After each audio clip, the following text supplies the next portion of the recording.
মহাপ্রভু একটা ধ্বনি করছে ভক্ত গোষ্ঠীকে উদ্ধার করার জন্য। সেই ধ্বনিটা আপনাদের কাছে পৌঁছে দিচ্ছি।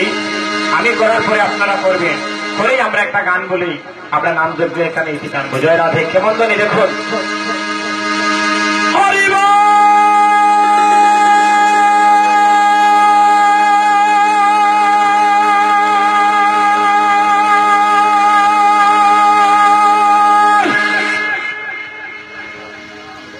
বাহ, এই হরিবলির ধ্বনিটাকে কানে বাজবে? কয়দিন বাজবে? 7 দিন বড়া করনে বাজবে। এবার যদি সবাই মিলে করি কি হবে? হরিবল সবাই মিলে করবো প্রেমানন্দে মাহুতিলে। সবাই বলো হরিবল।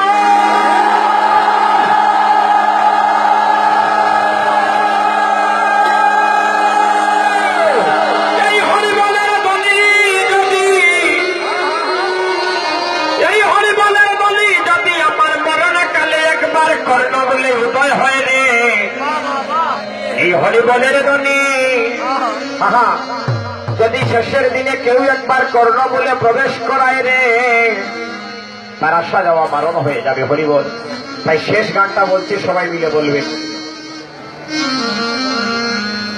গৌর গৌর গৌর বলে একবার না দিব আমি, একবার না দিব।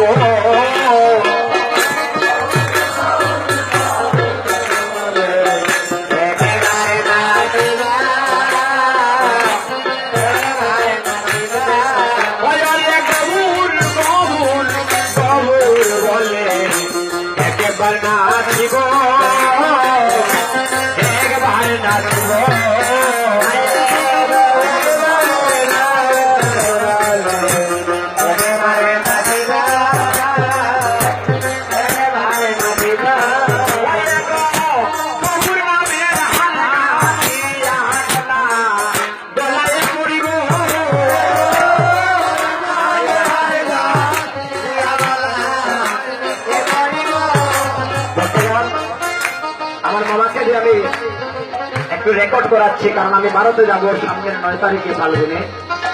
আমি গিয়ে সাতকবাসী প্রেমটা দেখাবো আমার কীর্তন জগতের গুরু শেষেন বৈদ্যকে। হরিবল। আমি বাবার কাছে আরাধনা করবো, বাবা যদি কোনোদিন ছাত্রকে যান দেখবেন সাতকবাসীর মতো প্রেম। তাই আমি একটু রেকর্ড করছি, সবাই আমার সঙ্গে করতালির মাধ্যমে গানটা করবে।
আমার সময়টা শেষ।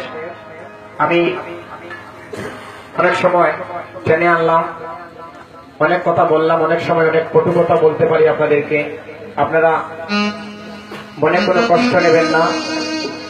আপনাদের কাছে আমার এই বিনীত নিবেদন, আমার পরবর্তী কীর্তনের দাদাকে আমি নিবেদন করছি, আপনি আসলে চলে আসেন, আমরা কৃষ্ণ নাম দেব।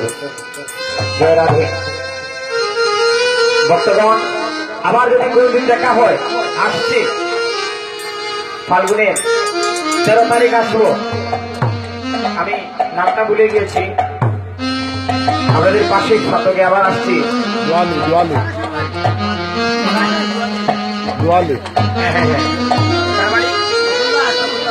নকুল দাস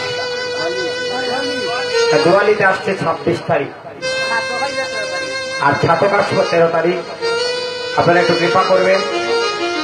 এই জায়গাতে অভিস্বর গাইতে পারলাম না, দোয়ালিতে 26 তারিখ রাত্রেবেলা আমি অভিস্বর গাইব। হরিবল। আবার পাবেন 13 তারিখ রাত্রেবেলাও আমি অভিস্বর গাইব। হরিবল। একটু কৃপা করবেন। জয় রাধে রাধে, তাই বল হরিবল হরিবল। নাম যজ্ঞ পূর্ণ হলো, নাম যজ্ঞ পূর্ণ হলো, নাম যজ্ঞ পূর্ণ হলো, নাম যজ্ঞ পূর্ণ হলো।